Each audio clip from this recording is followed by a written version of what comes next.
काम करने के लिए निर्यात पर रोक लगा दिया 40% टैक्स। मतलब है कि प्याज के दाम बहुत कम रहेंगे, ना के बराबर रहेंगे, किसान जो है वो घाटे में जाएगा। इसी तरीके से गेहूं जो था, तो गेहूं का आयात कर लिया, गेहूं की कीमत बढ़नी चाहिए थी, वो नहीं बढ़ेगी। तो देखो दुश्मन आपके हजारों हैं और जितने आपके सामने हैं उससे पीछे लाखों हैं। इसलिए किसान के और जो विद्यार्थी है या जो मजदूर है उसके दुश्मन तो लाखों हैं। हमें धर्म के नाम पे लड़ाते हैं, हमें जाति के नाम पे लड़ाते हैं, हमें अन्य मुद्दों के नाम पे लड़ाते हैं। मैं मानता हूं धर्म एक महत्वपूर्ण मुद्दा है, लेकिन धर्म एक निजी मुद्दा है। धर्म की बात घर तक होनी चाहिए, धर्म की बात सार्वजनिक या सामूहिक हित में नहीं आनी चाहिए, क्योंकि धर्म एक ऐसी चीज है जिसके नाम पे भावना भड़काकर अब तक खूब ज्यादा मानव का शोषण किया गया है। इतिहास में जो दंगे हुए हैं वो धर्म के नाम पर ज्यादा हुए हैं, मारकाट जो हुई है वो धर्म के नाम पे ज्यादा हुई है। इसलिए मैं एक प्रोफेसर होने के नाते आप सभी से गुजारिश करना चाहूंगा कि धर्म एक व्यक्तिगत मुद्दा है, धर्म एक घर का मुद्दा है। कोई कितना भी अच्छा धार्मिक हो सकता है, लेकिन जब बात समाज के क्षेत्र की आती है तो क्षेत्र के समाज के जो सामूहिक मुद्दे हैं वो उन पे प्रायोरिटी रखी जानी चाहिए। इसलिए मेरा आप सभी से आग्रह है, संगठित बने और एकजुट होकर अपने मुख्य मुद्दों को पहचाने, अपने असली दुश्मनों को पहचाने और जो ये भावनात्मक चीजें हैं इनसे अलग हटके और अपने एकजुटता दिखा के अपने पानी के लिए, अपनी जमीन बचाने के लिए संघर्ष करें। आप सभी यहाँ आए इसके लिए बहुत बहुत धन्यवाद। मुझे बुलाया, बोलने का मौका दिया, बहुत बहुत धन्यवाद। जय हिंद, जय भारत। बहुत बहुत धन्यवाद।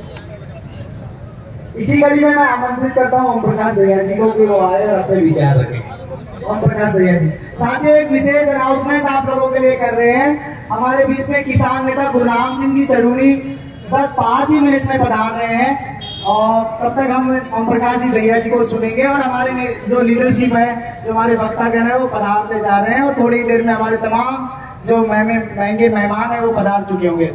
श्रीमान ओम प्रकाश दरिया जी।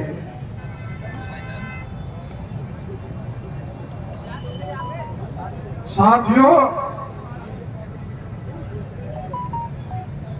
सर्वप्रथम महापुरुषों को नमन करते हुए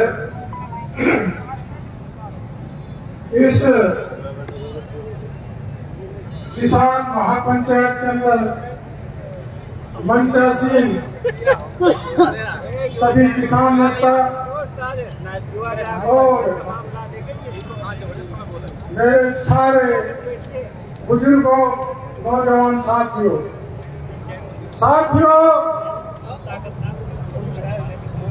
आज लड़ाई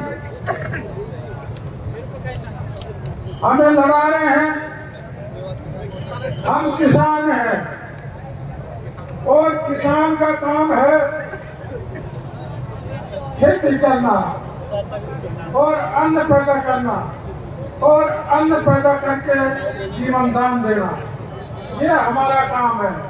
लेकिन आज की जो व्यवस्था है वो व्यवस्था हमें आपस में बनाने का काम कर रही है।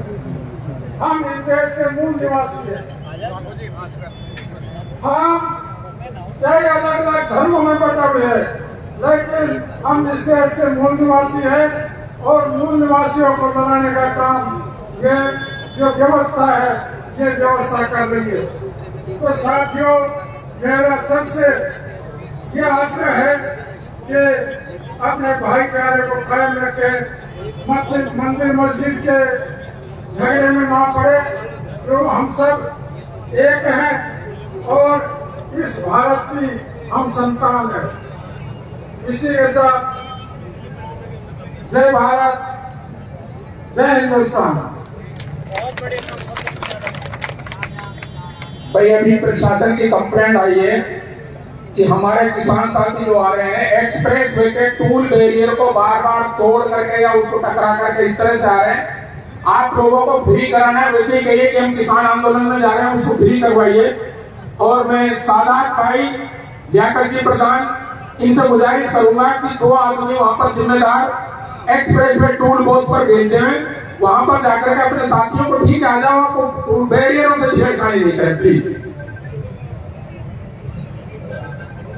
जी बहुत बहुत धन्यवाद। इसी कड़ी में मैं अब आमंत्रित करता हूँ साजिद सहराई जी से, जयपुर से आए हैं आप लोगों के लिए। आप लोगों से मैं साजिद सहराई जी से निवेदन करता हूँ कि आए।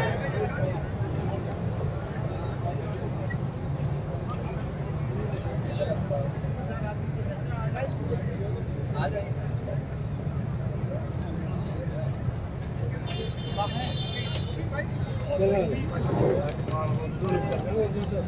के नाम से जो अत्यंत दया में करुणा में सारे इंसानों का पालन है, उनका ये काम अहले सियासत जाने, उनका ये काम अहले सियासत जाने। मेरा पैगाम मोहब्बत है जहां तक पहुंचे। प्यारे भाइयों, आज देश के संकट की घड़ी में आप लोगों का ये स्नेह भरा सम्मेलन और फांसीवादी ताकतों के खिलाफ ये जमावड़ा अत्यंत स्वागत योग्य, भाव विभोर कर देने वाला है। भाइयों, इस देश को हम सब ने मिलकर संवारा है।